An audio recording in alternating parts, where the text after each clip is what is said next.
तो देखिए दिल्ली एनसीआर में तो लोग सुबह सुबह उठकर बाहर आ गए, लेकिन सिर्फ दिल्ली एनसीआर में भूकंप नहीं आए, देश के अलग अलग हिस्सों में भूकंप आए। कब, कितने बजे, सब कुछ बताने जा रहे हैं, आपको जानकारी आपके सामने रख रहे हैं। चलिए सबसे पहले समझिए, उत्तर प्रदेश में 5:36 पर भूकंप आता है। मेरठ, गौतम बुद्ध नगर, गाजियाबाद, यहाँ पर ट्रेमर्स फील किए जाते हैं। इसके बाद हरियाणा की बात कर लेते हैं, सटा हुआ एनसीआर का ही थोड़ा एक्सटेंशन मान लीजिए, 5:36 पर यहाँ पे भी महसूस किए जाते हैं।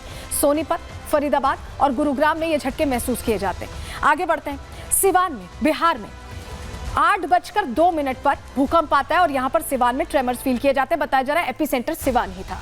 वहीं उड़ीसा में भी 8:15 पर भूकंप के झटके महसूस किए जाते हैं। पुरी में ये झटके महसूस किए जाते हैं। तो ये पूरे देश में आज अलग अलग जगहों पर शुरुआत सुबह 5:30 बजे दिल्ली एनसीआर से हुई और उसके बाद ये भूकंप के झटके उड़ीसा में भी आए और बिहार में भी आए। और चलिए जरा आपको बताते हैं, राजधानी में जो भूकंप आया है उसका कितना बड़ा असर है, कितना डर है, ये भी तो आप जानना चाहेंगे कहीं ना कहीं। लेकिन पहले तस्वीर देख लीजिए, ये धौला कुआं की तस्वीर है।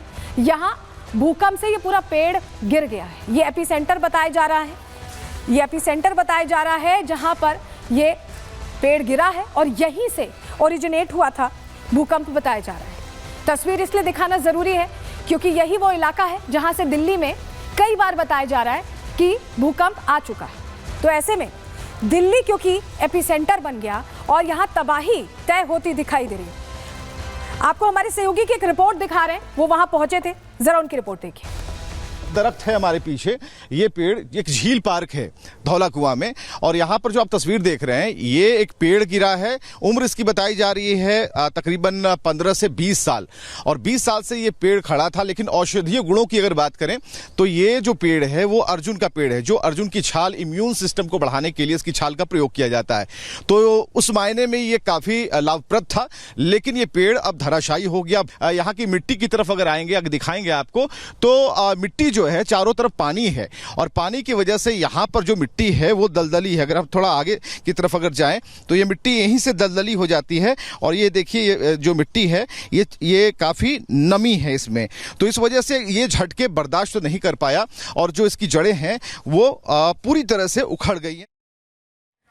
तो एपिसेंटर से हमने आपको रिपोर्ट दिखा दी हमारे सहयोगी विवेक की, लेकिन एपिसेंटर दिल्ली जो बन गया है इससे चिंता की बात है क्या? चलिए आपके सवाल का जवाब देते हैं। एपिसेंटर पर धरती के नीचे हलचल होती है, वो मुख्य केंद्र होता है और धरती की प्लेट्स आपस में टकराती हैं, टेक्टोनिक प्लेट्स जिन्हें बोलते हैं, और इन प्लेट्स की टक्कर से कंपन होती है, ट्रेमर्स फील किए जाते हैं। जहां एपिसेंटर होता है, कहा जा रहा है जहां मेन केंद्र होता है, वहां कंपन सबसे ज्यादा होती है और यही वजह कि ट्रेमर्स सबसे ज्यादा एपिसेंटर पर फील किए जाते हैं। और जैसे जैसे इलाका दूरी बढ़ती जाती है वो ट्रेमर्स थोड़े हल्के होते जाते हैं, कंपन थोड़ी हल्की हो जाती है। पहले पहाड़ी इलाके एपिसेंटर हुआ करते थे एक दौर में, लेकिन अब मैदानी इलाके एपिसेंटर बन गए हैं। और दिल्ली के आसपास क्योंकि रहायशी इलाका है, ऊंची ऊंची इमारतें बनी हुई हैं, और ऐसे में अगर तीव्रता बढ़ती है तो ये तबाही का इंडिकेशन हो सकता है, खतरा हो सकता है। लेकिन इसके अलावा भी कई सवाल है। जब आप देखते हैं कि भूकंप आया तो आपके मन में ये भी सवाल होगा कि ये जो गड़गड़ाहट की आवाज़ें आ रही थी, क्योंकि इस बार जो भूकंप आया, अगर आप दिल्ली एनसीआर में रहते, मैंने तो वो महसूस किया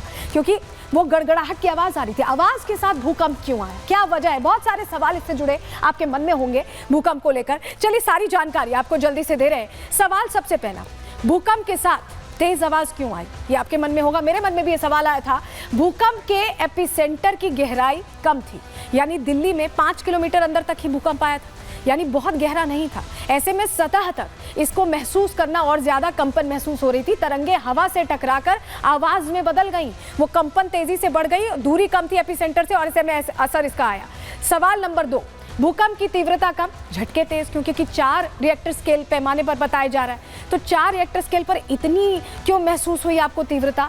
ऊंची इमारतें ऐसे में हिलने से झटके और तेज हो गए, क्योंकि हाई राइज बिल्डिंग्स हैं, ऐसे में झटके तेज हुए। इसके अलावा दिल्ली की नरम मिट्टी भी एक वजह है और ऐसे में जो कंपन हो रही थी वो ऊपर तक जा रही थी। तीसरा सवाल क्या है कि दिल्ली एपिसेंटर आखिर क्यों बना? क्योंकि अभी तक तो पहाड़ी इलाकों में कहा जाता था भूकंप आता है, ये ज़मीनी इलाकों में, मैदानी इलाकों में क्यों हो रहा है? दिल्ली भूकंपीय क्षेत्र जो कहा जाता है सिस्मिक जोन्स होते हैं, उसमें सिस्मिक जोन 4 में आता है, यानी ये पहले से ही वो इलाका है जहाँ पर भूकंप आ सकते हैं। यहाँ पर भूकंप के झटके आते रहते हैं, ऐसा पहले ही साइंटिस्ट ने, वैज्ञानिकों ने कहा है। सवाल नंबर 4, क्या आफ्टर शॉक आ सकता है? देखिए आज तो भूकंप आ गया, तो क्या इसके बाद हमें और ट्रेमर्स अगले कुछ दिनों में महसूस हो सकते हैं? क्योंकि ऐसा होता है, भूकंप आता है उसके बाद कुछ ट्रेमर्स आते हैं, आफ्टर शॉक्स आते हैं।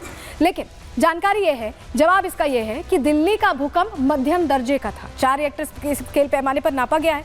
ऐसे में आफ्टर शॉक की उम्मीद कम जाहिर की जा रही, संभावना कम लग रही है। तो ये वो सवाल है जो आपके मन में कहीं ना कहीं होंगे, और इसको लेकर हमने एक्सपर्ट से भी समझने की कोशिश की कि कितना खतरा है, और दिल्ली में जिस पैमाने पर यह भूकंप आया, जितना महसूस हुआ, क्योंकि आया तो 4 रिएक्टर स्केल पर था लेकिन महसूस 6 साढ़े 6 के करीब हो रहा था। ऐसा क्यों है, हमने एक्सपर्ट से समझने की कोशिश की। सुनिए वो क्या जवाब दे रहे हैं। आज का जो झटका सुबह में जो आया है वो जमीन के नीचे की गहराई काफ़ी कम थी, 5 किलोमीटर हुआ है, और उसका जो है ऑफकोर्स मैग्नीट्यूड 4 रहा है, लेकिन ये बहुत सैलो होने से लोगों को झटका महसूस हुआ है। और सुबह का टाइम था तो समझ सकते हैं, सुबह में लोग काम एंड क्वाइट होते हैं, थोड़ा भी बड़े ऊंचाई वाले बिल्डिंग पर होंगे तो उनको ज़्यादा झटका फील हुआ होगा, नीचे वाले को कम फील हुआ होगा। तो ये जो झटका हुआ है दिल्ली के आपका जो झील पार्क और आपका जो धौला कुआं के एरिया में, यहाँ पर पहले भी अर्थक्वेक हुआ है। ये कोई नया जोन नहीं है जहाँ पर अर्थक्वेक पहली बार हो रहा है। मैंने बताया कि आपको 1993 से लेकर अभी तक दिया जाए तो करीब करीब माइक्रो से लेकर मॉडरेट अर्थक्वेक, जिसका मैग्नीट्यूड 3 से लेकर 4.6 तक मैक्सिमम अर्थक्वेक हुए हैं, जो 2007 में नवंबर में 4.6 था। लेकिन ये अर्थक्वेक की गहराई जो है अलग अलग होती है, तो जितना गहरा होगा उसकी जो है शेकिंग झटका कम फील होगी, क्योंकि सेस्मिक एनर्जी जो होता है वो ज़मीन के नीचे भी अपने से भी डेसिपेट हो जाता है, उसका क्षय होता है, उसकी जो है स्कैटरिंग हो जाती है, तो लोग कम झटका करते हैं। ये जो 5 किलोमीटर था बहुत सैलो, इसलिए सुबह के समय में लोगों ने झटका काफ़ी महसूस किया। और चलिए अब आपको बताते हैं कि किस तीव्रता पर कितना नुकसान हो सकता है, क्योंकि इस बार तो हमने ये देखा कि 4 रिएक्टर स्केल पैमाने पर नापा गया है तीव्रता को, लेकिन अगर तीव्रता बढ़ती है, कम होती है तो क्या होता है, ज्यादा होती है तो क्या होता है, दोनों का जवाब अब आपको देने जा रहे हैं, जानकारी आपके सामने रखते हैं। चलिए सबसे पहले समझिए कि अगर 0 से 1.9 सिस्मोग्राफ से ही इसका पता चलता है कि ये अगर आया है तो इतना इफेक्ट इसका नहीं होता है, रिएक्टर स्केल पर 0 से 1.9 अगर हो। आगे बढ़े, अगर बात करें 2 से 2.9 तक का अगर ये पैमाना नापा जाता है तो हल्की कंपन महसूस होती है। इसके अलावा 3 से 3.9 अगर हो तो कोई ट्रक नज़दीक से गुजरे, यानी कोई बहुत हवा का झोंका आ रहा है, हल्का सा महसूस होता है। वहीं जैसे जैसे पैमाना बढ़ता है, अब आपको बता रहे हैं, 4 से 4.9 अगर हो जाता है, 4.9 अगर हो जाता है तो दीवार पर टंगी फ्रेम गिर सकती है, यानी थोड़ी कंपन घर में होगी, आपको महसूस होगा। 5 से अगर 5.9 होता है तो फर्नीचर जैसा भारी सामान भी हिल सकता है, यानी हलचल तेज हो सकती है। और अगर 6 से 6.9 होता है तो इमारतों की नींव तक दरक सकती है। समझ रहे हैं आप, जैसे जैसे पैमाना बढ़ेगा खतरा, नुकसान उतना ही बढ़ता जाएगा। वहीं ऊपरी मंजिल को भी नुकसान पहुंच सकता है, इमारतों की नींव तो दरक ही सकती है, ऊपरी मंजिल को भी नुकसान पहुंचेगा। लेकिन 7 से अगर 7.9 हो जाता है तो इमारत गिर जाएगी, जमीन के अंदर पाइप फट जाएगी, इतना नुकसान, इतनी तबाही मचेगी। और 8 से 8.9 अगर होता है तो इमारत के साथ साथ बड़े पुल भी धराशायी हो जाएंगे, यानी ये ऐसी तबाही मचाएगा जो हमारी सोच से परे होगा। 9 या उससे ऊपर अगर आता है तो भयंकर तबाही होती है और सुनामी आ जाती है। सुनामी आई भी है, आपको याद होगा इंडोनेशिया में कैसी तस्वीरें आई थी। तो ये अगर भूकंप तबाही मचाने पे आए तो बहुत ज्यादा तबाही मचा सकता है। और